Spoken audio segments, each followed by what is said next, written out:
Looking for football. Ouais, c'est clair. Il y avait. Moi, à l'époque, quand j'ai joué contre Fry, il était avec Streller.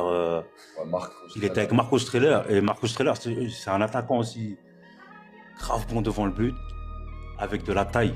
Et ils étaient grave complémentaires. Et vraiment, c'était une époque là où c'était vraiment chaud. Oh là là, attention. Aïe, aïe. Kaboum.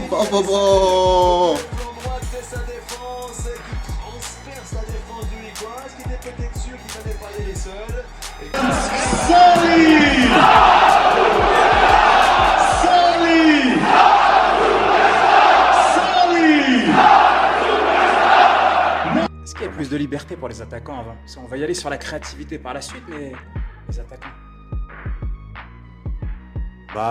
Avant, les attaquants, ils avaient beaucoup de liberté. Tu vois, ça dépendait de leur qualité. Tu avais des attaquants, ils savaient que courir. Ils couraient grave vite, mais à la fin, en finition, c'était compliqué. T'en avais, tu leur laissais juste un tout petit espace, 2 mètres, ils étaient capables de t'envoyer un but, de te mettre une grosse frappe lucarne ou frappe croisée. Ils avaient grave le sens du but.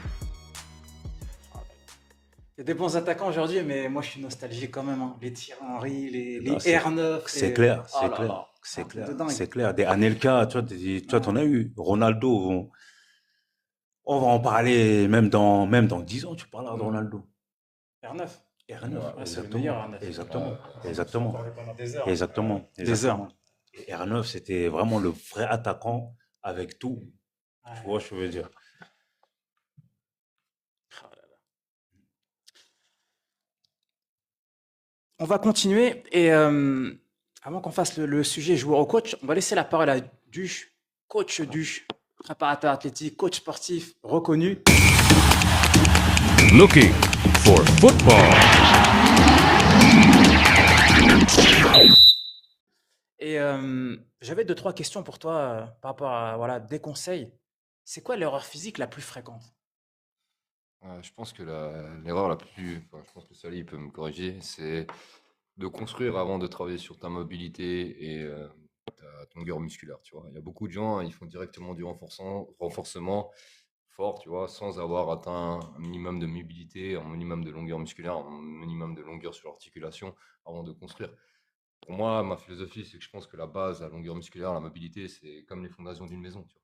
C'est les piliers d'une maison, et puis après, tu vas construire derrière pour bien renforcer et puis faire ça. Mais si tu n'as pas des bons piliers, tu peux construire ce que tu veux. Le jour où ça casse, tu vois. Je fais toujours cette image un petit peu avec, un peu grossière, un petit peu, l'image du baobab et puis du bambou.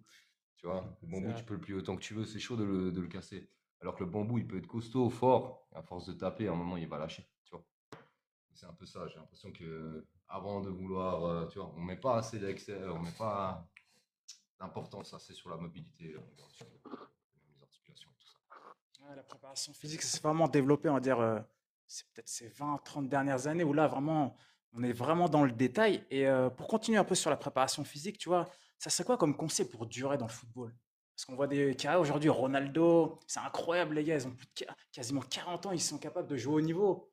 C'est impressionnant, quoi. Justement, tout à l'heure, tu parlais de la nutrition déjà. Après, il y a aussi l'ADN, hein. Il y a des gens, ils ont l'ADN Ouais, qui facilite, hein. Nous, on Ah, c'est voit même clair. dans le niveau plus régional, parce on a l'équipe où on a quand même les vieux briscards, entre guillemets, si on peut dire comme ça. On a une moyenne d'âge qui est plus élevée.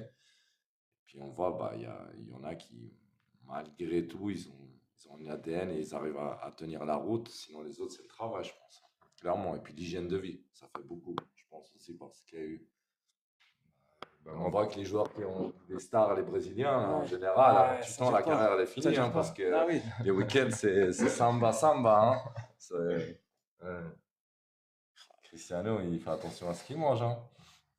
Ouais. Et puis ce qu'il boit et tout. Hein, mais c'est Bah, pas, je pense que c'est un investissement, c'est tu vois. l'exemple. J'ai envie de te dire, ouais, comme il dit, c'est un investissement. Tu vois, si tu as les moyens, tu peux te permettre un cuisinier, tu peux te permettre un masseur, tu peux te permettre un ostéo, tu peux La te récup permettre aussi, la il y a récup, ça. tout ce qu'il faut derrière, bah, c'est sûr que ton corps, tu vas lui donner une longévité assez importante, tu vois. Alors c'est clair que si on était à l'époque de Georges Best, qui était à l'époque des années 70, qui lui, il a flingué tout son argent dans les femmes et la tease. Ah, il a pas fait long, le gars, tu vois. Mais c'est ça, c'est qu'aujourd'hui, comme tu dis, on a une chier développé la préparation physique, l'hygiène de vie, puis on s'est rendu compte qu'en fait, une carrière de footballeur, avant, ça allait quoi 32, 33 ans, c'était fini. C'est vrai. Puis maintenant, bah, tu as vu, il y a des gars comme Cristiano Ronaldo, 40 ans, ils sont encore là, il va chercher le C'est millième but. impressionnant. Tu vois, c'est vraiment ça la clé. Tu vois. C'est quoi le conseil que tu dirais à un joueur le dimanche soir, là, après son match? Après, ça dépend plein de choses, tu vois. Est-ce que c'est quelqu'un qui travaille trop? Tu vois, moi, je le vois à travers les gamins avec qui je travaille, tu vois. C'est sympa parce que j'apprends beaucoup d'eux. Et puis, bah, j'ai des gamins, ils sont à fond, tu vois. Et je dois lui dire, fais pas trop. Si tu fais trop, ça sert à rien. Faut faire le juste milieu, ce qu'il faut, tu vois. Mais après, il y a la mentalité, tu vois. Il y a le gars qui veut toujours faire plus. Il y a le gars qui veut toujours faire ce qu'il faut juste un petit peu, tu vois. C'est un peu compliqué, Ça quoi. dépend. Après, il y a une partie aussi, je pense qu'il faut apprendre à s'écouter. Ouais, Parce que tout aussi, le monde tu est un vois. peu différent. Il y a des gens qui arrivent à Ouais, faire c'est ça. plus de charges, d'autres moins. C'est Donc, ça. ça, c'est aussi je pense, pour chaque athlète. C'est apprendre à connaître son corps et dire, OK, quelles sont mes limites ou pas. Là, je suis mort, il faut du repos Ouais, ou c'est il ça. peut remettre une couche par-dessus. Parce qu'on voit que des gars, ils font des surcharges des fois. Bah oui, Après, il faut habituer son corps, quoi. Je pense que ça, il sera d'accord avec moi, mais tu peux pas demander à un gars qui a jamais rien fait, tu veux venir tous les jours t'entraîner. C'est c'est pas bon, il faut aller progression, tu vois, en progressif, petit à petit, tu vois. Par étape, faut être Étape patient, par quoi. étape, voilà.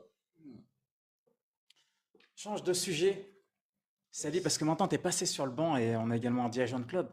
Comment ça se passe de passer de joueur à encadrer des joueurs ou encadrer un club? Parce que là, c'est différent. C'est pas du tout le même regard. Franchement, ça a rien à voir. Être joueur, c'est une chose, et être de l'autre côté de la barrière, comme j'aime bien le dire, c'est vraiment autre chose. Et pour tous les joueurs là qui m'écoutent, vraiment profitez jusqu'au bout d'être joueur, parce que de l'autre côté, c'est un autre travail. C'est on sent que tu veux vraiment. rentrer sur le terrain encore des fois. Tu te dis, là, putain, ça, il faut débloquer, il Non, faut que c'est je clair. rentre. C'est clair, c'est clair, c'est clair. Non, non, franchement, ça n'a rien à voir avec le fait d'être joueur. Mais c'est tout autant passionnant. Pourquoi? Parce que tu as vécu des choses en tant que joueur Mm. que tu veux transmettre. Pourquoi? Parce que tout ce que tu as vécu avant, tous les joueurs que tu as qui sont avec toi, ils sont à ce moment-là, tu vois.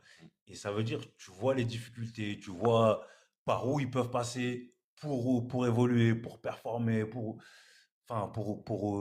qu'ils puissent donner le meilleur d'eux-mêmes, tu vois. Et ça veut dire, moi, franchement, je le prends vraiment, vraiment bien parce que, parce que je me vois en eux, tu vois.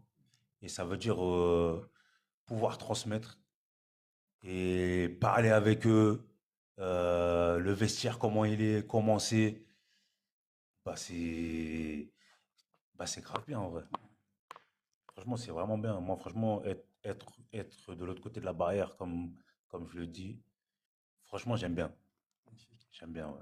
Et toi, Mariano, dans un rôle plutôt de dirigeant? Ouais, bah, moi, j'ai toujours été passionné du foot, en vrai. Et puis, bah, toujours été proche, entre guillemets, du quartier, si on peut dire comme ça. Et puis, bah, là, de pouvoir être comme dirigeant, c'est le côté humain plutôt que je recherche, j'ai envie de dire. C'est ce qu'on peut donner. Et puis ensuite, voir tout ce qu'on reçoit, c'est quelque chose qui m'a surpris que voir, bah, on accompagne les gens. Des fois, les gens peuvent penser que c'est quelque chose qui est bah, naturel, qui se fait tout seul, que ça fait partie un peu de l'environnement. Mais là, je me rends vraiment compte que bah, les joueurs, ils rendent vraiment, les joueurs, les entraîneurs, tout ce qui est autour, en fait, ils rendent ça, disons, émotionnellement, si on peut dire comme ça. Donc, ouais, ça, c'est top. Je pense que c'est plutôt pour le côté humain. Et puis après, c'est aussi bah, le plaisir du foot, quoi. C'est revivre un peu des sensations comme en match, mais dans dehors, c'est un peu différent. Des fois, on a l'impression on n'a pas cette capacité d'agir dessus parce que bah, ça dépend des joueurs, des gars qui sont sur le terrain. C'est eux les 11 ou à 12 avec l'entraîneur, on peut dire, qui peuvent faire la différence. Mais c'est aussi vivre après les émotions du foot depuis le côté du terrain. C'est pas facile quand même, hein, trouver la limite, hein. Parce que tu vois, on ambitionne par rapport à certaines choses, mais en même temps, chaque joueur ou chaque personne qu'on a, elle est différente. Ça peut être un bénévole, ça peut être un salarié. Ils ont leurs contraintes, ils ont leurs qualités. Il faut savoir tout gérer, c'est pas facile, hein. Il faut faire preuve de psychologie, je pense aussi. C'est ça. Et puis accompagner les gens. Ouais. Tu parlais des jeunes maintenant, j'ai l'impression qu'ils ont d'autant plus besoin parce que ils ont besoin d'un suivi encore plus suivi. J'ai l'impression avant les gens, il y a toujours eu des gens un peu ancienne école, je sais pas comment c'est en France, mais ici en tout cas dans le foot à Genève, où c'était un peu à la dure, et puis ça bossait dur, et puis c'était un peu tout ce mental qu'il y avait autour du foot. Maintenant j'ai l'impression que ça a changé énormément. Avec les jeunes, ça marche plus du tout comme ça, et puis c'est vraiment un travail d'accompagnement derrière, de confiance, pour que la personne elle comprenne et qu'elle se dise ouais, j'ai vraiment envie d'aller dans la même direction. Donc ça, c'est quelque chose qui m'a surpris, notamment au niveau des juniors.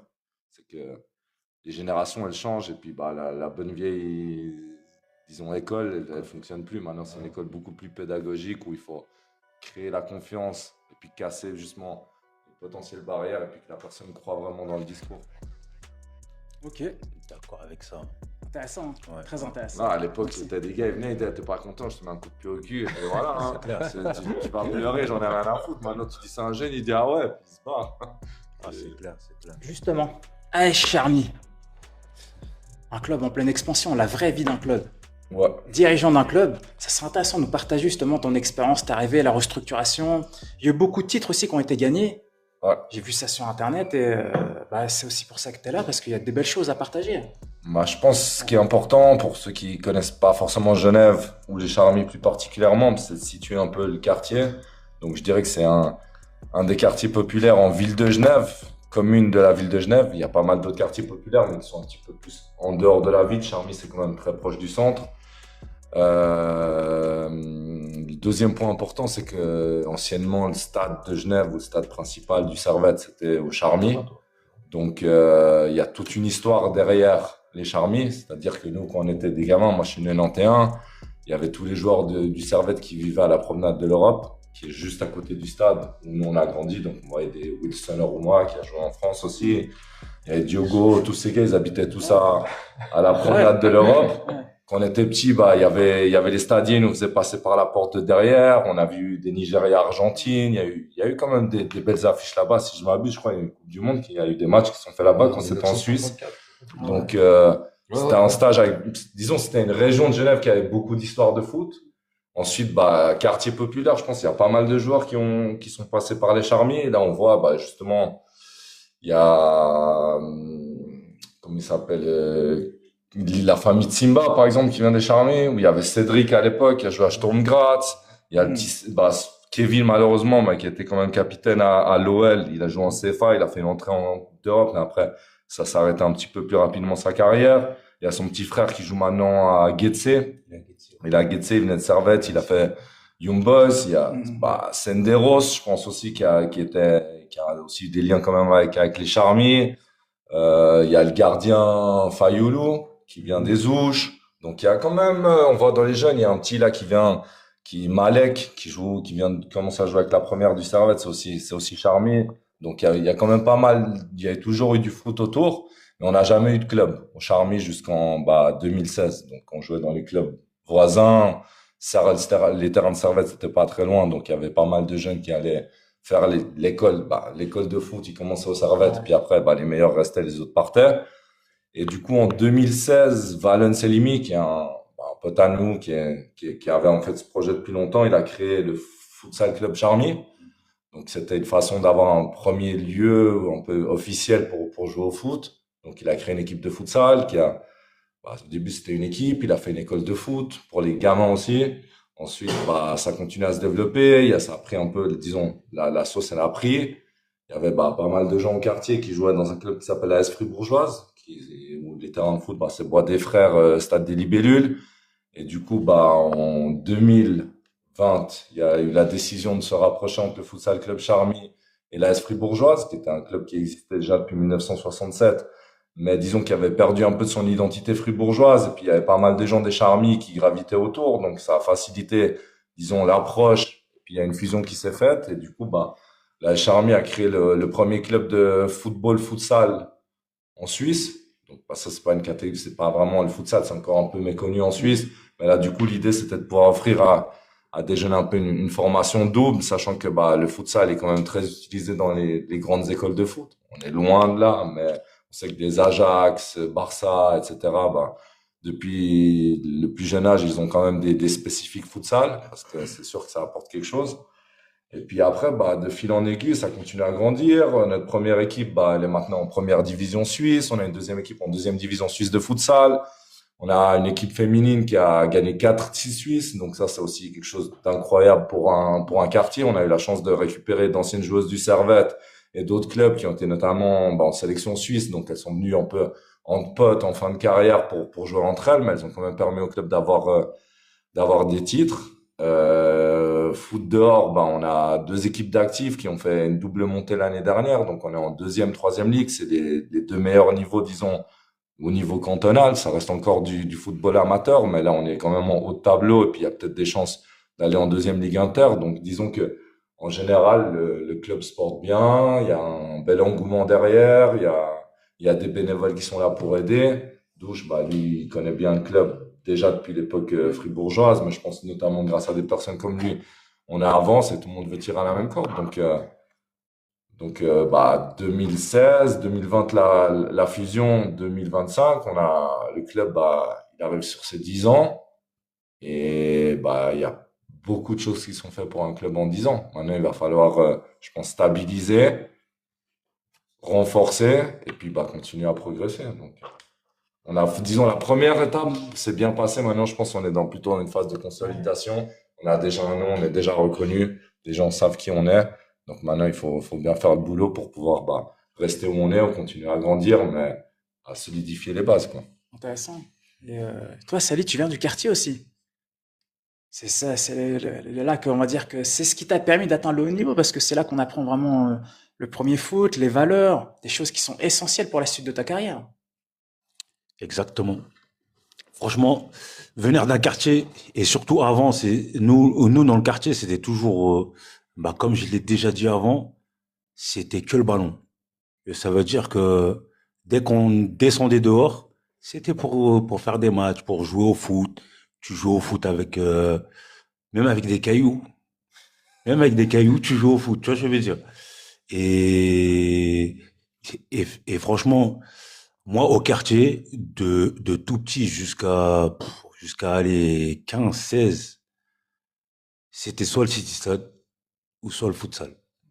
Et, et pour moi, ça, c'est la meilleure formation pour moi, tu vois, pour, euh, pour la technique, pour tout ce qui est cognitif, pour le savoir jouer avec les collègues. Tout ça, tu l'apprends, mais sans entraîneur. Tu vois ce que je veux dire? Parce que par exemple, t'es avec tes potes, vous jouez contre une autre équipe d'autres potes, une autre équipe d'autres potes, et c'est là que tout vient. Tu vois, t'as toujours l'envie de gagner, t'as toujours envie d'évoluer. Si tu perds contre l'autre quartier, tu penses déjà au lendemain quand tu vas rejouer avec eux pour pour pour les taper comme on dit, tu vois.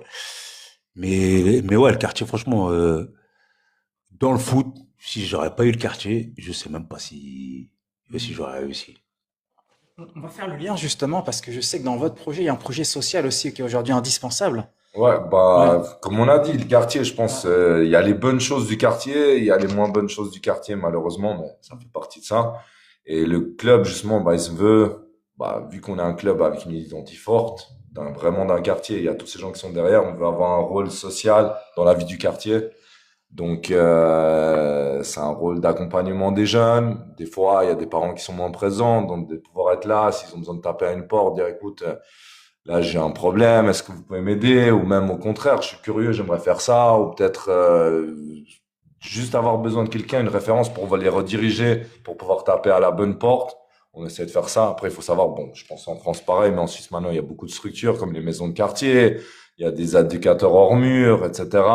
Des fois, bah, les jeunes, ils ont peut-être pas la confiance pour parler avec ces gens, parce que c'est pas des gens vraiment du quartier, ou ça peut être des gens qui sont vus un petit peu, disons qu'il y a une certaine distance.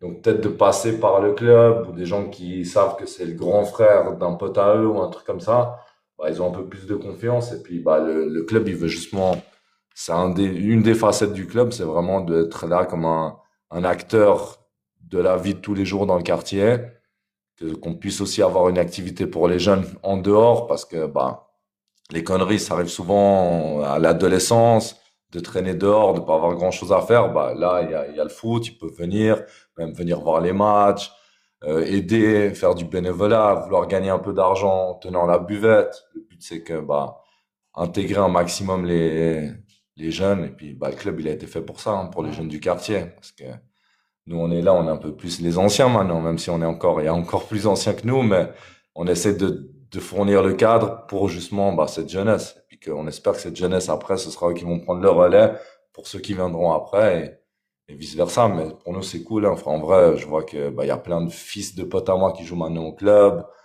des fils de potes, etc. Donc, ça crée un peu un mouvement en grande famille et je pense que c'est quelque chose qui est important dans tous les quartiers. Hein. Tout le monde dit c'est la famille, on est tous des frères, des cousins, et puis ça vient de là. Hein. On a grandi ensemble. Et justement, je sais que tu interviens sur la préparation athlétique, toi. Tu apportes toute ton expertise aux joueurs. Et voilà, explique-nous un peu comment ça se passe. Qu'est-ce que tu mets en place là-bas? Bah, faut savoir que bah, moi, j'ai eu la chance aussi, c'est là où j'ai connu Sally, d'avoir fait 2 ans et demi à Carouge. Et en fait, ce qui est vraiment différent, tu vois, c'est le monde professionnel et le monde amateur, tu vois. Parce que le monde professionnel, tu vois, les gars, tu leur dis, on fait ça, on fait ça, on fait ça. Les gars sont habitués, tu sais, ils ont une mentale, ils savent comment c'est. Ils sont éduqués là-dedans, tu vois, ils ont une éducation. Alors que chez les amateurs, tu vois, bah, moi, le pire, c'est que la plupart de ces joueurs, je les connaissais avant d'aller dans la Charmy. Je savais qu'ils étaient certain âge, je savais comment ils étaient, je savais que c'était des joueurs qui étaient techniquement très à l'aise, qui avaient joué avec des ligues plus haut. Mais je savais aussi que le physique, ça va être compliqué de leur faire, tu vois, de leur faire du physique pour qu'il y ait vraiment une plus-value, tu vois. Donc c'est ça, cet aspect psychologique aussi, où ben, tu essayes comment te dire, de faciliter au maximum que tu peux le physique, tu vois. Donc tu mets du ballon, tu mets toujours un petit peu des choses ludiques. Et c'est ça la différence vraiment que j'ai trouvé vraiment avec le monde pro et le monde amateur. Et tu sais, c'est parallèle, c'est marrant parce que si tu réussis quelque chose avec le monde amateur, tu vois, ça te fait plus plaisir que le monde professionnel. C'est ça qui est, moi je trouve personnellement, tu vois. Je peux parler de cette expérience qu'on a eue avec Charmy, les 5-6 premiers matchs, on a surveillé le championnat, tu vois. On a joué le premier match contre Mérin, une équipe de moyenne d'âge 17 ans et demi, 18 ans, la nôtre 35. Il y avait 4-0, je sais pas comment ça a fini le match. Alors, les gars, ils ont tenu, à la 90e, il y avait 4-0 pour nous, tu vois. Donc, ça veut dire que mon travail qui a été fait, vu la différence d'âge, elle a été notable, quoi. Tout le monde l'a su, quoi. Et à partir de là, tu vois, les gars, tu gagnes leur confiance. Et tu vois, ben, moi, par exemple, la deuxième partie de préparation que je fais avec eux, elle est beaucoup plus simple. Parce qu'ils sont prêts à manger, excuse-moi le terme, ils sont prêts à manger de la merde parce que tu leur as prouvé que ce que tu leur donnes, ça va. Alors que les pros, ils sont habitués, tu vois, depuis tout petit à faire ce que tu leur dis. Tu vois la nuance? Alors qu'un amateur, il est là, ah, c'est chier, qu'est-ce qu'il me fait courir, regarde, viens jouer au ballon, tu vois. Et ça, si tu arrives à leur donner ça, ils donnent une plus-value. Le retour, il est beaucoup plus intéressant, tu vois. Et les objectifs pour cette fin de saison? Bah, en vrai, les objectifs, je pense que futsal, on aimerait bien toucher la finale. L'année dernière, je pense qu'on devait la jouer, cette finale, mais malheureusement, on a été disqualifié en demi-finale pour un petit événement malheureux qu'il y a eu en tribune, mais ça avait rien à voir avec les joueurs, donc je pense qu'ils ont envie de prendre leur revanche et puis de pouvoir essayer d'aller, disons, bousculer Minerva, parce qu'il faut savoir qu'en Suisse, Minerva, c'est l'équipe qui a gagné les 5 dernières années les championnats suisses et puis qui joue la Champions League chaque année, donc en vrai, ce serait beau de pouvoir avoir les Charmy en Champions League, quoi. Ça ferait quand même, ça tape, quoi. Ça claque pour un quartier de dire, ah, on a fait la Champions, c'est cool, même si c'est les tours préliminaires. Donc ça, c'est un objectif. Bon, peut-être cette année, mais en tout cas, dans le court terme. Et ensuite, bah, l'objectif à la base, on a fait une double montée l'année dernière, donc c'était de se maintenir parce qu'on sait que la deuxième ligue, c'est quand même le meilleur niveau régional. Mais là, on est à 3 points des premiers au premier tour, donc, c'est ce que je leur dis, il faut jouer avec pas de pression, mais avoir le sérieux, on fait la prep qui va avec pour pouvoir bah, essayer de rester en lice jusqu'en fin de saison, en tout cas, essayer d'en pouvoir, en tout cas, d'aller faire chier aux équipes qui sont là, qui mettent de l'argent notamment pour pouvoir arriver à leur fin, et puis montrer que nous, avec un projet de potes, avec des gens qui s'accrochent au projet, on arrive à les déstabiliser, et puis qu'on arrive à être un outsider qui peut maintenant prétendre aux premières places. Donc je dirais que c'est ça. Et le dernier objectif, c'est le mouvement junior, c'est continuer à s'améliorer là-dessus, dans l'encadrement, le choix des personnes qui sont là, la qualité de ce qu'on leur donne, parce que bah, le futur, c'est les gamins. C'est les grands là, c'est du plaisir, parce qu'on prend tous du plaisir, mais ce qu'on veut, c'est que demain, il y ait une structure forte et solide pour les jeunes du quartier, et puis que les parents, ils soient avec plaisir, ils puissent laisser leurs enfants là, et puis qu'après on puisse bah, peut-être avoir deux, trois bons joueurs qui sortent, qui partiront ensuite dans des clubs comme Carouge ou Servette, qui sont eux les plus à même d'essayer de former des gamins qui désirent devenir des pros. Looking for football.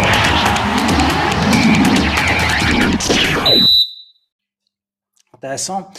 Et moi, j'aimerais bien qu'on revienne au tout début, Sally, parce que je crois qu'on a un problème de son sur ta carrière. Mais allez, entre nous, donne-moi un ou deux moments forts de ta carrière, là, en Suisse. Hein. Moi, je t'ai connu au Havre, mais après, on va dire qu'on s'est séparés quand t'es arrivé en Suisse. Un moment fort en Suisse. Ouais. Bon, il y en a eu, hein, quand même. Euh, Déjà la qualif en finale avec Lucerne. On joue à Sion. Sion qui est une équipe qui est réputée comme une équipe en coupe suisse qui est très très forte. On va là-bas et on gagne 1-0. Et je mets la passe décisive. Je mets la passe décisive après à la 13e minute. Et après, de la 14e à la 95e, on l'a défendu, on l'a défendu, on l'a défendu. Et au final, on a gagné 1-0, tu vois. Il y a ça. Après, il y a en sélection, on s'est qualifié en Coupe d'Afrique avec la Mauritanie. La première qualification, c'est une qualif historique. On joue en Mauritanie le dernier match et on a besoin juste d'un nul pour se qualifier, tu vois. Et et t'arrives 4 heures avant le match, t'arrives au stade, le stade plein, plein, plein, plein de fous. Et du coup, on gagne le match, on se qualifie et après le match, c'était un truc de fou. La population après le match, t'as quoi? T'as 500 mètres à faire pour arriver à l'hôtel et tu mets au moins 4 heures, tu vois, parce que le bus il avance pas, parce que les gens grave contents et tout, tu vois. Et ça vraiment ça m'a grave choqué. J'ai dit ah ouais le foot, les émotions que ça peut donner, tu vois. Et quand tu vois ça, t'es aux anges. Franchement, tu te dis putain, tu réussis grâce au foot à rendre les gens, tu vois, heureux comme ça, tu vois. C'est ça pour moi, je pense, ça a été le meilleur moment. Ouais. Mm. Exceptionnel, franchement. C'est beau, hein, parce qu'aujourd'hui, tu partages toute ton expérience. Toi, est-ce qu'il y aura un moment vraiment marquant au club, tu vois, que tu as vraiment apprécié? Bah, je pense, malheureusement, on est dans le sportif. Donc, bah, heureusement, j'ai envie de te dire, malheureusement, c'est pas forcément le bon terme, mais dans le sens que bah, c'est souvent relié avec la victoire ou le travail qui paye. C'est ces moments vraiment, moi, je trouve, bah, où il y a le retour qui revient le plus, Ouais. quoi. Après, des trucs qui sont pas reliés avec le sport, je pense, Qu'est-ce qu'on voit pas, par exemple, dans un club comme le vôtre? bah, c'est les gens, je pense, des gens qu'on s'attend pas, qui sont là, qui viennent pour aider, des simples gestes qui sont faits par des personnes, même des parents des fois, des parents de gamins qui se dévouent comme bénévoles alors que c'est des gens qu'on connaît pas, mais qui sont là, qui sont prêts à tout donner pour les gamins, pour les gens qui sont là. Je pense que c'est vraiment ça, je dirais, qui est au-delà du sportif, c'est de voir que dans le monde bénévole où il n'y a pas d'argent, il y a quand même des personnes qui ont des grands cœurs, qui donnent sans compter, qui même des fois ont des problèmes de leur côté, mais ils font passer les autres avant. Je pense que c'est ces choses-là qui marquent quand même, ou qui des fois font réfléchir en se disant, ah ouais, il y a des gens, heureusement qu'il y a des gens Ouais. comme ça, qui pensent pas que à l'intérêt, que à l'argent ou que à leur gueule, si on peut dire comme ça. Faut m'excuser du terme. Et puis, bah, je pense que ça, c'est ce qui est beau dans un club aussi, dans ce genre Magnifique. de choses. C'est vrai qu'on les met pas souvent en avant, mais franchement, je pense dans chaque club, dans tous les clubs, t'as au moins deux, trois personnes qui vivent pour le club et ils sont prêts à tout faire pour le club. Et ces personnes-là, tu vois, on n'en parle jamais, tu vois, Et ils demanderaient en ils retour, c'est demandent rien souvent du ça. tout. Franchement, ils C'est ce demandent qu'ils rien voient. du tout, tu vois. Et je trouve ça dommage. dans dans le football. Mais moi, en vrai, si tu veux, profite de ça pour raconter. On va pas de raconter une histoire un petit peu. C'était une personne qui jouait à la S Charmy. Ah, ça, c'est un jour. Ouais. Ouais. C'est une super belle histoire, tu Ouais, vois, ça, c'est où là, incroyable. l'humain fait plus que ce qu'il devrait. On devrait pas parler comme ça, mais tu vois, qu'il va plus, tu vois, qu'il veut donner plus sans rien entendre en ton retour. Ben, moi, j'ai pu jouer avec lui il y a quelques années. C'était un requérant d'asile ici. Il avait fait tout bien. Tu vois, il est venu, il s'est déclaré, il a fait tout bien. Il travaillait pour pas grand-chose. Il a fait vraiment les choses les plus honnêtes que tu peux faire. Mais malheureusement, tu vois, bon, bref, la loi, enfin, on va pas la refaire, mais apparemment, il pouvait pas rester sur le pays. Et on s'est battu, tu vois, on s'est battu pour qu'il reste. Moi, je l'ai accueilli un moment chez moi. Il y a d'autres gars de l'équipe qui l'ont accueilli un peu chez soi. Le club s'est battu, il a fait tout ce qu'il pouvait. Et puis aujourd'hui, ben, il est encore au club et il est là. Et Il il travaille, travaille il a et son il a tout ce qu'il faut. papier. Et c'est une histoire qui va plus loin que le sport, tu vois, parce que là, on parle d'une vie humaine. Parce que on sait pas vraiment ce qui serait passé s'il serait retourné dans son pays, mais je pense que ça aurait senti le roussi pour lui. Du coup, bah, le fait qu'il est rentré, bah, ça a chacun mis sans attendre quelque chose de retour, tu vois. Il y avait rien autour, tu vois. Il y avait pas d'argent, il y avait rien. C'était juste une autre personne qui voulait que cette personne, elle reste et qu'on lui voulait du bien, tu vois. Mais je pense qu'à travers tu sais, le football, c'est un sport d'émotion. Et à travers ça, bah, ça connecte encore plus les gens, tu vois. Et c'est ça la beauté du sport, j'ai envie de te dire. Exceptionnel ces moments. Franchement, ça fait plaisir, ça donne le sourire parce que voilà, vous travaillez au quotidien pour apporter le sourire, avoir des résultats, mais pas que, hein, réellement. C'est vraiment ce lien qu'on crée, hein, ce lien intergénérationnel, je pense, hein. Mm. Tu vois, toutes les générations et ça fait plaisir. Et je pense que c'est même ça l'essence du football à la base. Rassembler en équipe, plus qu'en équipe, tu vois, c'est quasiment Bah, ça comme, réunit, et je ouais, c'est une pense famille. que surtout dans les pays, bah, moi je suis suisse-uruguayen, donc en Amérique latine ou en Afrique, on voit que bah, c'est un sport qui réunit et les gens ils vivent de ça et disons, c'est quelque chose qui les remplit, donc c'est important. Là, on est On d'accord. est sur le prochain sujet là, qui est vraiment intéressant. J'ai vu une interview de Benzema récemment qui disait avant mon époque, il y avait des joueurs plus créatifs. Tout à l'heure justement, on parlait des grands attaquants et lui disait que à l'époque des Zidane, tout ça, il y avait que des grands joueurs. Il a dit, je dis pas qu'il y a pas des grands joueurs aujourd'hui. Mais aujourd'hui, je trouve qu'il y en a moins qu'avant. Comment ça se fait? Bah, le foot il a changé, je pense. Mais c'est vrai que bah, il y a toujours des joueurs qui ont du culot, etc. Mais ça, c'est différent. Je sais pas, moi je vois, il y a, bah, comme on a dit avant, R9, Zizou. Moi je suis uruguayen, je vois un gars comme Recoba, c'est des joueurs qui aujourd'hui dans le foot, il pourrait plus jouer, hein. Le gars il a Exceptionnel. juste une patte gauche et il voulait pas faire de physique, mais il rentrait pour mettre des coups francs. Il y avait des joueurs comme ça qui, Il était trop fort, il était trop fort. mais maintenant, c'est vrai que ça a changé, mais je pense que c'est les pros qui pourront en dire plus parce qu'ils voient ça de On, plus proche, mais on peut en revenir à la génération de maintenant. Quand tu sors, tu fais un tour dans la ville, bah, tu vois peu de jeunes, peu de gens qui jouent au football vraiment dehors, tu vois. ouais. Et maintenant, moi, j'ai envie de dire, même si aujourd'hui, tu vois, je suis préparateur physique, etc., j'ai envie de dire qu'on a fait passer la préparation physique avant avant le ballon. Et tu vois, je veux dire, là, là, on prépare des athlètes avant de préparer les joueurs à jouer au foot. Et tu vois, je veux dire, Mais c'est peut-être parce qu'il y a tellement d'intensité aujourd'hui au quotidien. peut-être, mais pour moi, le football, ça reste le football parce que le football, ça démarre de quoi? Ça démarre du ballon. Et la première chose, c'est le ballon. Tu vois, je veux dire. Et ça fait maintenant plusieurs années que, que le côté athlétique, bah, il est passé devant le ballon. Tu vois, ce que je veux dire. Et ça veut dire maintenant, aujourd'hui, oui, certes, il y a plus d'intensité, il y a plus, tu vois, tout ce qui est, il y a plus de joueurs qui sont capables de, qui sont habiles, qui sont capables d'aller vite, etc., etc.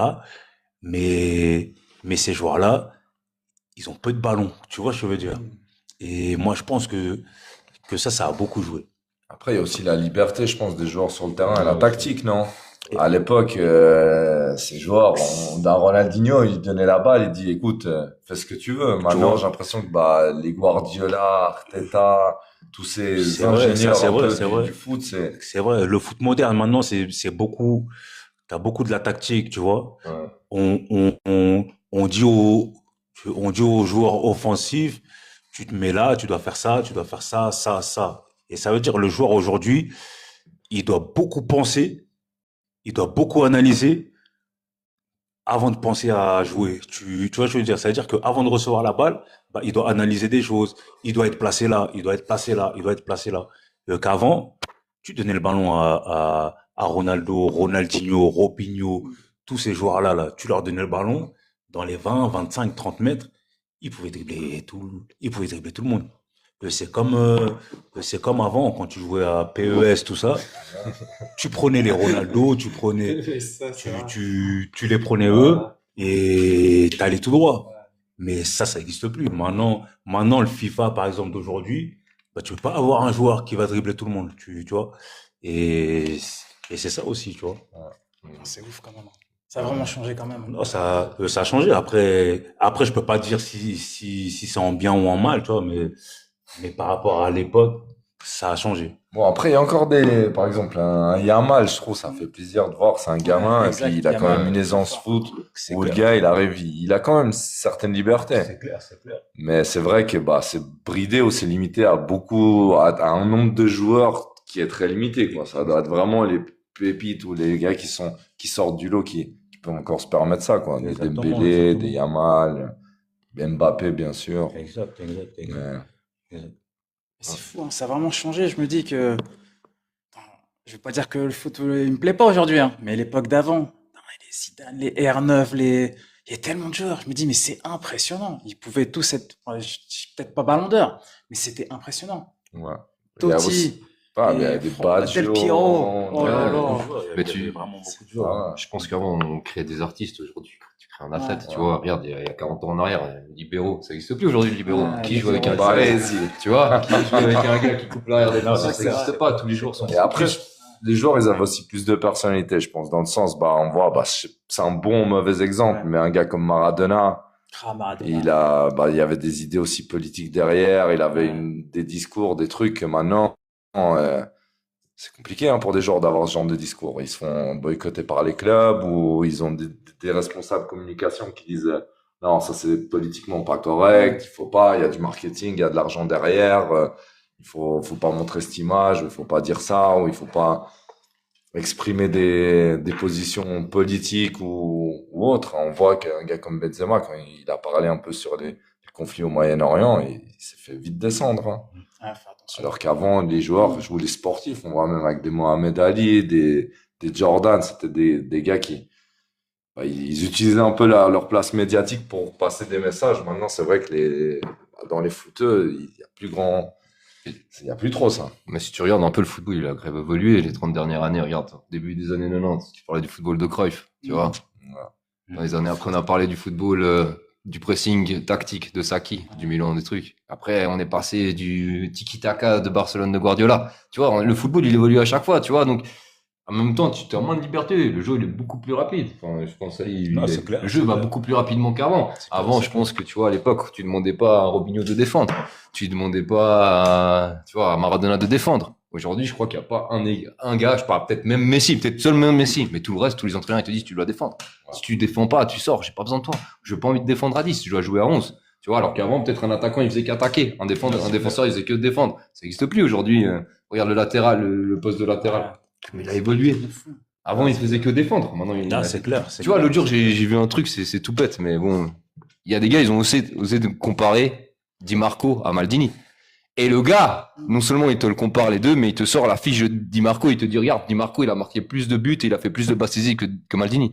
Oh, t'es en train de comparer Di Marco à Maldini quand même. Tu vois. On peut pas là.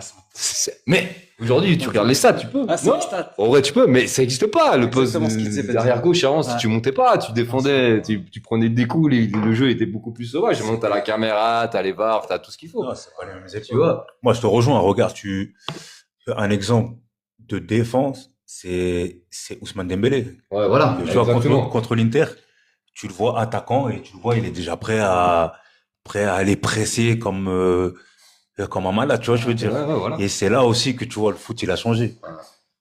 Ah, c'est sûr. Et l'exemple Ousmane Dembélé, bah, c'est un exemple qu'aujourd'hui, bah, beaucoup de joueurs ils prennent ces emplois-là, tu vois, parce que t'as des entraîneurs qui te demandent de presser parce qu'ils veulent le ballon.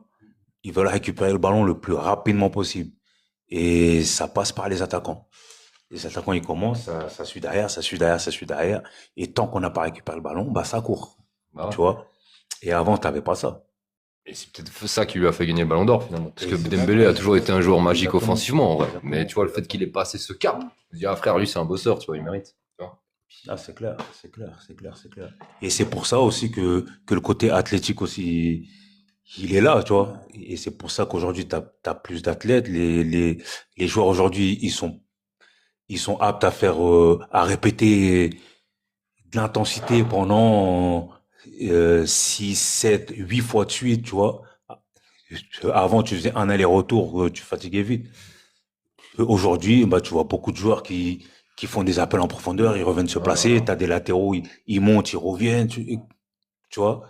Le côté athlétique, Le présent. il est présent et il est bien présent. Et ça veut dire, l'époque d'avant, par exemple, t'avais beaucoup de grands derrière. Ouais. Et du coup, ceux qui étaient rapides, bah, ils avaient l'avantage par rapport à eux. Mais aujourd'hui, t'as des grands qui sont rapides. T'as des latéraux, ils sont rapides. Donc, l'ailier qui est rapide, bah, c'est plus comme avant.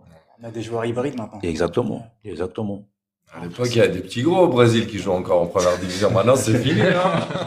Le gars qui avait le petit ventre, il était là, tranquille, il avait la technique. Maintenant, C'est clair, c'est clair. triché. Hein. Que des athlètes maintenant. C'est vrai, ça veut dire qu'aujourd'hui, on est obligé d'avoir des joueurs complets pour atteindre le haut niveau. Ouais, franchement, à tous les postes, ouais. Hmm.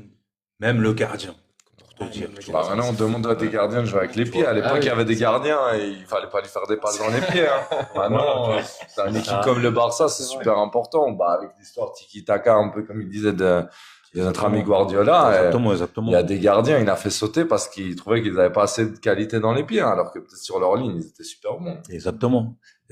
T'arrives à un football. Nous, par exemple, je te parle de ça, il y a 2 ans, quand on était à Carouge, notre gardien, il jouait devant la ligne médiane.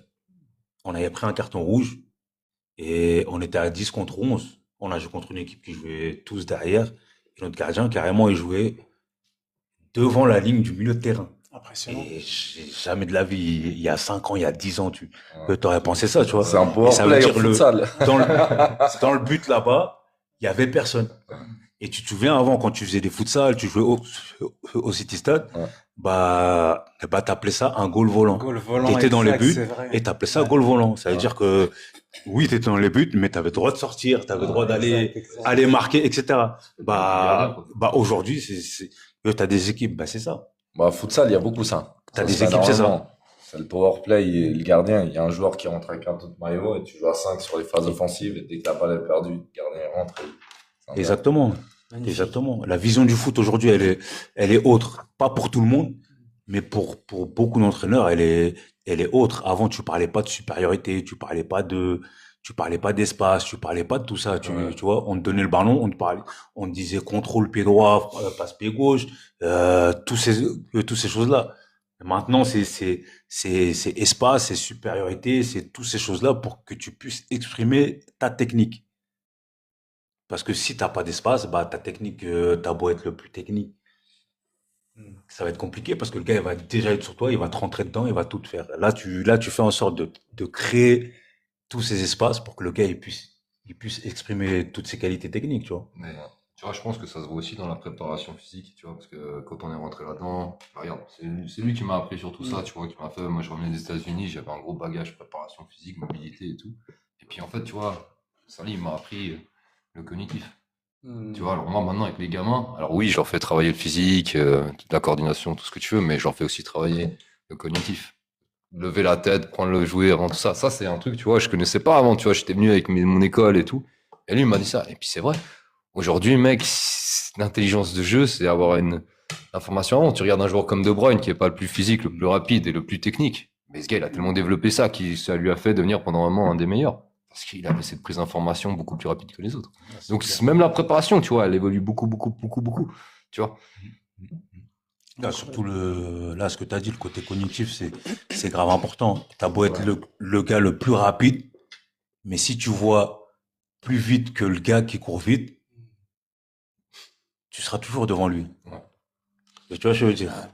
Et ça veut dire tout ça, ça passe par le cognitif. C'est des choses que si tu arrives à inculquer ça et à enseigner ça à un jeune, bah, il va évoluer plus vite que tous les autres. Moi, je pense qu'aujourd'hui, au-delà du talent, au-delà du travail, etc., cognitif, intelligence de jeu, La base. la base. La base. Intelligence du jeu, ça veut dire c'est voir le plus vite, voir les choses avant les autres pour être là avant les autres. T'as beau être rapide,